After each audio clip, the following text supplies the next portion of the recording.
ಹಾ ಇದು ಒಳಗಡೆ ಎಮ್ಮೆ ಹೌದು ಇದು ಹೌದೇನೆ ಏನ್ ಅಲ್ಲಿ ಹೇಳು ಚಕ್ರಿ ಬಂದಿದ್ದಾರೆ ಅಂತ ಹೇಳು. ಅಮ್ಮ ಏನೇ ಚಕ್ರಿ ಬಂದಿದ್ದಾರಂತೆ. ಚಕ್ರಿಯ ಚಕ್ರಿ ಅಂತ ಹೇಳಿದ್ರೆ ಚಕ್ರ ಚಕ್ರ ಇರುವುದಲ್ಲಿ ಕುಲಾಲ ಭವನದಲ್ಲಿ ಮಡಿಕೆ ಮಾಡುವವರು ಮಣ್ಣಿನ ಮಡಿಕೆ ಇಟ್ಕೊಂಡು ಬಂದ್ರೆ ಬಹುಶಃ ನಮ್ಮಲ್ಲಿ ಚಿನ್ನದ್ದು ಬೆಳ್ಳಿಯದ್ದು ತಾಮ್ರದ್ದು ಕಂಚಿದ್ದು ಎಲ್ಲ ಉಂಟು. ನಿಮ್ಮ ಮಣ್ಣಿನ ಮಡಿಕೆ ಬೇಡ ಮುಂದೋಗಿ ಅಂತ ಹೇಳು. ಮುಂದೋಗಿ ಮುಂದೋಗಿ ಎಂತ ಅದ್ಭುತ ಅರ್ಥ ಕೊಟ್ಬಿಟ್ರು ಅದಕ್ಕೆ ಅಲ್ವೇನ. ಚಕ್ರಧರ ಚಕ್ರಿ ಅಂತ ಹೇಳಿದ್ರೆ ಕುಂಬಾರರು ಬಳಸು ಚಕ್ರ ಸುದ್ದಿ ತಗೊಂಡ್ರು. ಹೌದು, ನಮ್ಮಲ್ಲಿ ಬೆಳ್ಳಿ ಕಂಚು ಬಂಗಾರ ಎಲ್ಲ ಉಂಟು ಬೇಕಾದಷ್ಟು. ನಿಮ್ಮ ಮಣ್ಣು ಮಡಿಕೆ ಅಗತ್ಯ ಇಲ್ಲ ಅಂತ ಹೇಳುದವಳು. ಇದು ದುರಂಕಾರದ ಮಾತು ಕೃಷ್ಣ ಅಲ್ವಾ. ಎಂತ ಬೆಳ್ಳಿ ಚಿನ್ನ ಬಂಗಾರ ಯಾವುದೇ ಇದ್ರು ಮಣ್ಣು ಮಡಿಕೆ ಅಗತ್ಯ ಉಂಟೆ. ಹೌದಾ, 4 ಜನ ಹೊತ್ಕೊಂಡು ಹೋಗುವಾಗ ಪಾಪ ಮುಂದೆ ಮಣ್ಣು ಮಡಿಕೆಯಲ್ಲೇ ಹೊಗೆ ಹಾಕೊಂಡು ಹೋಗುದು ಅಲ್ವಾ. ಇವರು ಹೊಗೆ ಹಾಕೊಂಡು ಹೋಗ್ಬೇಕಿದ್ರೆ ಆಗ ಮಣ್ಣು ಮಡಿಕೆ ಬೇಕು. ಚಿನ್ನದ ಪಾತ್ರೆ ಬರ್ತದ? ಚಿನ್ನದ ಪಾತ್ರೆ ಆಗ್ಲಿಕ್ಕೂ ಇಲ್ಲ. ಸುತ್ತ ಬರುವಾಗ ತೂತ್ ಮಾಡುದಿದ್ರು ಮಣ್ಣು ಮಡಿಕೆ ಬೇಕು ಅಲ್ವಾ. ಬಂಗಾರದ ಪಾತ್ರೆ ತೂತ್ ಮಾಡ್ತಾರ ಒಟ್ಟೆ ಮಾತಾಡ್ತು. ಆದ್ರೆ ನಿಜವಾಗ ಮಣ್ಣಿನದ್ದುಂಟಲ್ಲ ಆರೋಗ್ಯಕ್ಕೆ ಬಹಳ ಒಳ್ಳೆಯದು. ತಂಪು ಹೌದು. ಮೇಲಾಗಿ ಅದರಲ್ಲಿ ಅಡುಗೆ ಮಾಡಿದ್ರೆ ರುಚಿಯೇ ಬೇರೆ. ಹೌದಪ್ಪ, ಅದು ಯಾವ್ದು ಗೊತ್ತಿಲ್ಲದೆ ಬೆಳ್ಳಿ ಬಂಗಾರ ಎಲ್ಲ ಉಂಟು, ನಿಮ್ ಅಗತ್ಯ ಇಲ್ಲ. ಕುಂಬಾರರಾದ್ರೆ ಮುಂದೋಗಿ. ವಾಸ್ತವ ತಿಳಿಯದಿದ್ದವರು ಆಡಿದ ಮಾತಾಯ್ತಿದ್ದು ಹೋಗ್ರಿ ಅಲ್ವಾ. ಅಷ್ಟೇ ಸಾಕ, ಬೇರೆ ಇಲ್ವಾ? ಬೇರುಂಟಪ್ಪ. ಗೋಪಾಲಕ ಬಂದಿದ್ದ ಅಂತೇಳಿ. ಹೌದೇನೆ. ಗೊತ್ತಾಯ್ತು ನಂಗೆ. ಗೋಪಾಲಕ ಬಂದಿದ್ದಾರೆ ಅಂತ ಹೇಳು. ಅಮ್ಮ ಗೋಪಾಲಕ ಬಂದಿದ್ರಂತೆ.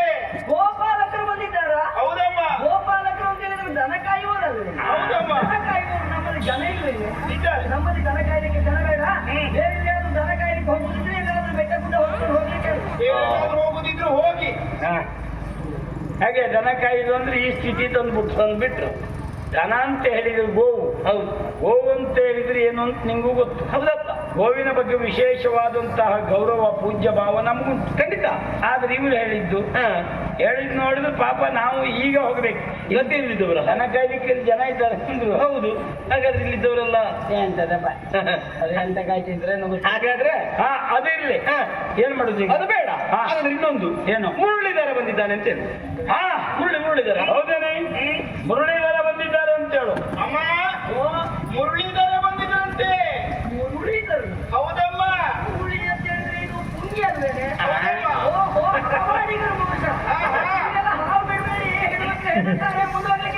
ಇಲ್ಲೆಲ್ಲ ಹಾವು ಬಿಡಬೇಡಿ, ಮುಂಜಾನೆ ಎದ್ದು ಬಿಡಿ, ಮುಂದೆ ಹೋಗಿ. ಮಾತಾಡ್ಲಿಕ್ಕಿಲ್ಲ. ಹೌದು, ಯಾಕೆಂದ್ರೆ ಸತ್ರಾಕ್ಷಿಗಳು. ಹೌದು, ಮುರಳಿ ಅಂದ್ರೆ ಪುಂಗಿ ಅಂತ ಹೇಳ್ಬಿಟ್ರು. ಹೌದು, ನಮ್ಮಂತವ್ರು ಹೇಳಿದ್ರೆ ಬೇಸರ ಇಲ್ಲಾಗಿತ್ತು ಅಲ್ವಾ. ಮುರಳಿಗೂ ಪುಂಗಿಗೂ ಇದ್ದು ವ್ಯತ್ಯಾಸ ಗೊತ್ತಿಲ್ಲದೆ ಅಯ್ಯೋ ದೇವರೇ ಹಾವಾಡಿಗರ ಇಲ್ಲ ಅಗತ್ಯ ಇಲ್ಲ, ಹೆಂಗಸರು ಮಕ್ಕಳು ಇರುವುದು, ನಿಮ್ಮ ಹಾವು ತಕೊಂಡು ಮುಂದೋಗಿ ಅಂದ್ರು ಅಲ್ವಾ.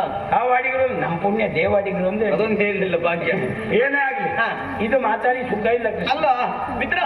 ಹಾಗಾದ್ರೆ ಸರಿಪಡಿಸಬೇಕು ಅಂತ ಆದ್ರೆ ದಾರಿ ಗೊತ್ತಿಲ್ಲ ಅಂತಲ್ಲ, ಗೊತ್ತಿದೆ.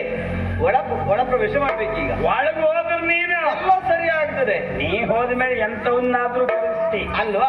ಅದು ಏನ್ ಮಾಡುದು ಮಾರಾಯ, ದಾರಿಯಲ್ಲಿ ಉಪದ್ರ ಉಂಟಲ್ಲ, ಬಾಗಿಲಲ್ಲೇ ಒಂದು ಉಪದ್ರ ಉಂಟಲ್ಲ. ಉಪದ್ರ ಇಲ್ಲ, ಕಟ್ಟಾಕಿದ್ರಲ್ಲಿ ನಮ್ಮನೆ ಇದು. ನೀ ಅದಕ್ಕೆ ತಲೆ ಬಿಸಿ ಬೇಡ. ಏನ್ ಮಾಡುದು ಈಗ? ಅವಳನ್ನ ದಾರಿ ತತ್ತೆ ನಿನಗೆ ಒಳಗೆ ಹೋಗ್ಲಿಕ್ಕೆ ಅವಕಾಶ ಮಾಡಿಕೊಟ್ರೆ ನಾನಲ್ಲಿ ಏನು ಅಂತ ನೋಡಿ. ಮಾಮನ್ ಏನು ಅಂತ ನೀ ನೋಡ್ತಿ. ಸರಿ ಮಾಡ್ತೀನಿ. ನಾ ಬಂದದ್ದು ಇದಕ್ಕೆ. ಹೌದಾ? ನಿಂಗೆ ಆ ಕಡೆ ವ್ಯವಸ್ಥೆ ಆಗ್ಬೇಕು, ನಂಗೆ ಮನೆ ಕಡೆ ಹೋಗ್ಬೇಕು ಅಲ್ವಾ. ನಾನು ಹೋಗ್ತೇನೆ. ಆಯ್ತಾಯ್ತು, ನೀ ಆಚೆ ಇರು.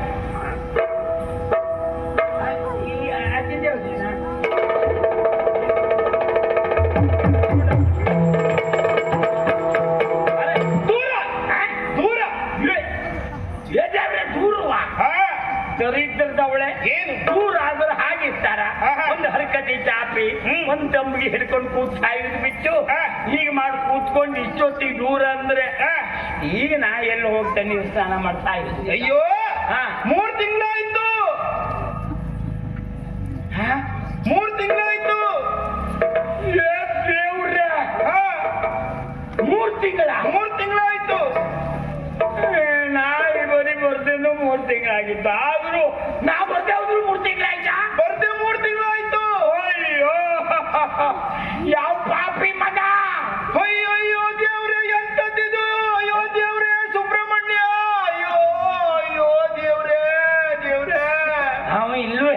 ಚಿನ್ನ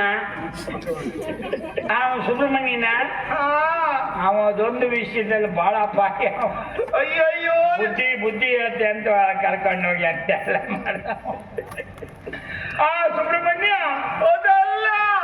ಅಯ್ಯೋ ದೇವ್ರೇ, ಎಂತದ್ದೆ ಮೂರ್ಖಾಸಂದೆ ಹೇಳ ಮೇಲೆ 3 ತಿಂಗಳಾಯ್ತು ಅಂತ ಸುಬ್ರಹ್ಮಣ್ಯ ಅಂತ ಹೇಳ್ತೆ. ಮತ್ತೆ ಅಲ್ಲಿ ಇರುದು 2, ಅದ್ರಲ್ಲಿ ಯಾರು ಲೆಕ್ಕ ತಗೋಬೇಕು? ಅದಲ್ಲ ಗಣಸೆ, ನೀವು ಮನೆ ಬಿಟ್ಟು ಹೋಗಿ 3 ತಿಂಗಳಾಯ್ತು ಅಂತ ಹೇಳಿದ್ದು. ಒಂದು ಶಬ್ದನಾದ್ರೂ ಸರಿ ಹೇಳ್ತಾಯಿ. ಅದು ಮತ್ತೆ ಮನೆ ಬಿಟ್ಟು 3 ತಿಂಗಳಾಯ್ತು ಅಂತ ಹೇಳಿದ್ರೆ ಏನು ರೋಗ ಬಡೀತಿತ್ತು?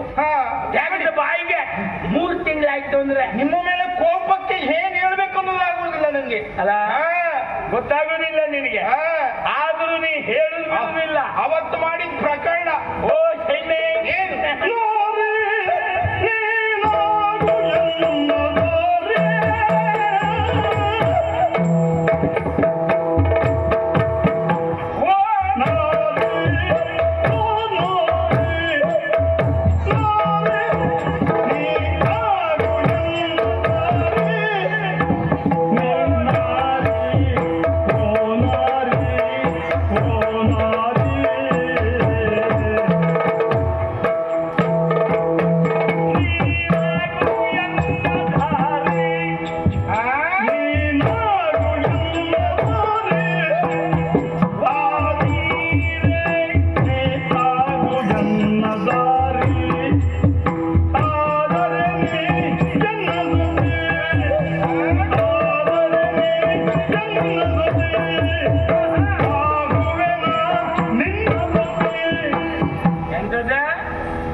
ಇದಕ್ಕೇನು ಕಡಿಮೆ ಇಲ್ಲ.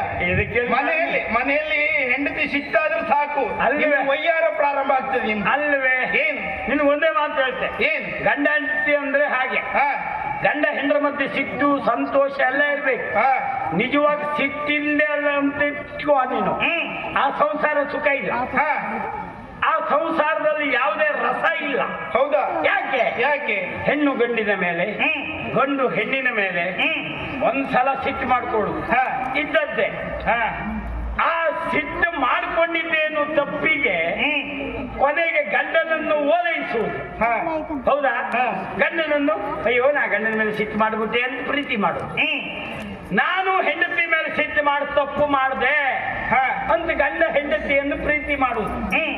ಅದರೊಳಗಿದ್ದಂತ ಸ್ವಾರಸ್ಯ, ಆ ಸಾಮರಸ್ಯ ಮತ್ತೊಂದರಲ್ಲಿಲ್ಲ. ನಾನು ಹಾಗಾಗಿ ಮನೆ ಬದಿಗೆ ನಿಂದಿಷ್ಟೆಲ್ಲ ಹೇಳಿದುಂಟ.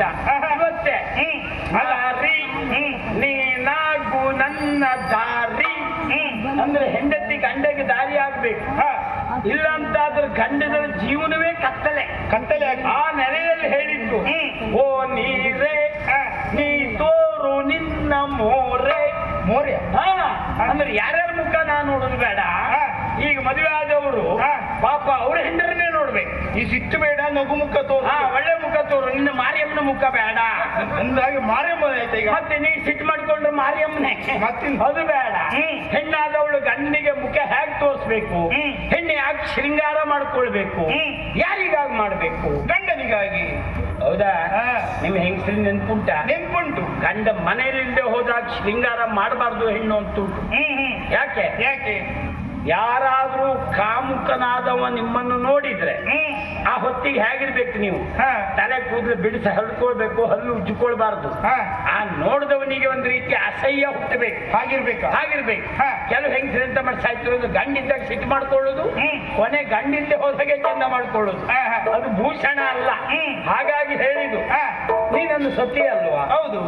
ಸತಿ ಆದವಳು ಸತಿತ್ವ ಉಳಿಸ್ಕೊಳ್ಬೇಕು ಅಂತಾದ್ರೂ ಸತಿಯಾಗಿರ್ಬೇಡ ಆ ಲೆಕ್ಕಕ್ಕೆ. ಆದ್ರೆ ನೀಯನ್ನ ಸತಿ ಆಗುವೆ, ನನ್ನಿಂದ ಪತಿ ಆದ್ರೆ ನಮ್ಮಿಬ್ಬರ ಜೊತೆ ರತ್ತಿ ಮನ್ಮತ್ತರಂತೆ. ಓ, ನಾ ರತಿಯ? ನೀ ರತ್ತಿ, ನಾ ಮನ್ಮತ. ನೀವು ಬಿಟ್ರೆ ಮತ್ತೆ ಇಲ್ಲಿ ಯಾರೂ ಇಲ್ಲ. ನಮ್ಮಿಬ್ಬರು ಜೋಡಿ ಬಿಟ್ರೆ ಮತ್ತೇನಿಲ್ಲ. ಹೌದಾನೆ? ಗಂಡನ ಮೇಲೆ ಇಷ್ಟು ಸಿಟ್ಟು ಮಾಡ್ತಾ ಇದೆಯಲ್ಲ, ನಾನಿಂದ ನಿಮಗೆ ಬದುಕಲಿಕ್ಕೆ ಆಗ್ತದ? ನೀವಿಲ್ದೆ ಬದುಕಲಿಕ್ಕೆ ಸಾಧ್ಯತೆ ಉಂಟಾ? ಹಾ. ಈಗ ನಾನು ಹೋದೆ ಅಂತ ಇಟ್ಕೊ, ನೀ ಬದುಕ್ತೀಯಾ? ಬದುಕ್ತೀನಿ. ಹೌದು. ಹೇಗೆ? ನಾನಾ? ಯಾರು ಒಟ್ಟಿಗೆ? ನೀವಿಲ್ಲ ಅಂತ ಹೇಳಿದ್ರೆ ಹಾ. ನನ್ನ ತಂಗಿ ಇದ್ದಾಳೆ, ತಂಗಿ ಜೊತೆಯಲ್ಲಿ ನಾನು ಬದುಕ್ತೇನೆ. ವ್ಯವಸ್ಥೆ ಹೀಗೆ ಕಲ್ಪನೆ ಮಾಡ್ಕೊಂಡಿದ್ದೇನೆ. ಅಲ್ಲ, ನಾನು ಹೋದ್ರೂ ಉಳಿದ ಜೀವನ ತಂಗಿ ಒಟ್ಟಿಗ. ತಂಗಿ ಒಟ್ಟಿಗೆ ಅಲ್ಲ. ನಾನೊಂದು ವಿಷಯ ಕೇಳ್ತೇನೆ ನಿಮ್ಮಲ್ಲಿ. ಕೇಳು. ನಾನಿಲ್ಲ ಅಂತ ಹೇಳಿದ್ರೆ ನೀವು ಏನ್ ಮಾಡ್ತೀರಿ? ನಾನು ಬದುಕ್ನಪ್ಪ. ನಾನು ಇಲ್ದೆ ಬದುಕ್ತೀರಿ ನೀವು? ಈಗ ದಾರಿ ಸುಲಭ ಆಯ್ತು ನಂಗೆ. ಹೇಗೆ? ನಿಮ್ ತಂಗಿ ಒಟ್ಟಿಗೆ ಬದುಕು. ಅಯ್ಯೋ, ಅಯ್ಯೋ. ಕೂಗಬೇಡ, ಬೊಬ್ಬೆ ಹಾಕ್ಬೇಡ, ಬೇರೆಯವ್ರ ಮನೆ ಇದು. ಇಲ್ಲೂ ಕೂಗಬೇಡ. ಏನಾಯ್ತು? ಅಲ್ಲ, ನನ್ನ ತಂಗಿ ಜೊತೆಯಲ್ಲಿ. ಹೌದೇ? ಇಲ್ವಾ? ಇಲ್ಲ. ಹಾ. ಯಾಕೆ? ಯಾಕೆ? ನನಗೆ ಅಣ್ಣ ತಮ್ಮ ಅಕ್ಕ ತಂಗಿ ಯಾರೂ ಇಲ್ಲ. ಹಾ. ನೀವು ಹೋದ ಮೇಲೆ ನಾ ಬದುಕುದಿದ್ದು ನಿನ್ ತಂಗಿ ಒಟ್ಟಿಗೆ ಬದುಕಬೇಡವಾ? ತಂಗಿಯ ಬದುಕೋದೊಂದು ಸಂಸಾರ ಅಲ್ಲ, ಮುರುಕಳೆ. ಅದಲ್ವಾ? ನಿನ್ನೊಟ್ಟಿಗೆ ನಂಗೆ ಇರ್ಲಿಕ್ಕೆ ಪುರ್ಸೊತ್ತಿಲ್ಲ. ನಿನ್ ತಂಗಿ ಯಾವ ಸುಡುಗಾಡಿಗೆ ನಂಗೆ ಬೇಕಾ? ಅದೇನಿದ್ರು ನೋಡಿ ಹಿಂಬದಿಗಿದೆ ಅವರು. ಅವರು ಒಂದು ಬಿಟ್ಟರೆ ಮತ್ತೊಂದು ಅವರು. ನಮ್ದು ಹಾಗಲ್ಲ, ಇದ್ದದ್ದು ಒಂದೇ, ಅದೇ ಸಾಕು. ಈಗ ಬಂದಿರಿ. ಒಂದೇ ಮಾತು ಹೇಳ್ತೇನೆ, ಏನು? ಮನೆ ಬದಿ ಬರ್ಲಿಲ್ಲ ಅಂತ ಅಲ್ವಾ? ಹೌದು. ಕೃಷ್ಣ ಒಟ್ಟಿಗಿದ್ದರಿಂದ ಈಗ ಬಂದಿದ್ದೇನೆ. ಹಾ. ಸಮಯ ಹಾಳು ಮಾಡುವುದಕ್ಕೆ ಹಾ. ಒಂದೇ ಹೇಳ ಮಾತು. ಏನು? ನನ್ನ ಪರಿಸ್ಥಿತಿ ನಿಮ್ಗೆ ಗೊತ್ತಿಲ್ಲ. ನಿನ್ನನ್ನು ಬಿಟ್ಟು ಇದ್ದು ನಾನು ಸೊರಗಿದ್ದೀರಿ. ಕೊರಗುದೇ ಬಿಟ್ಟು ನಿನ್ನ ವಿಷಯದಲ್ಲೇ ಕೊರಗು. ನನಗೆ ಕೊರಗುವ ಯಾವ? ಕೊರಗು ಅಲ್ವೇ, ಕೊರಗು. ಕೊರಗು. ಆದ್ದರಿಂದ ಸೊರಗಿದ್ದೇನೆ. ಹೌದಾ? ಹೌದೇನೆ? ನಾ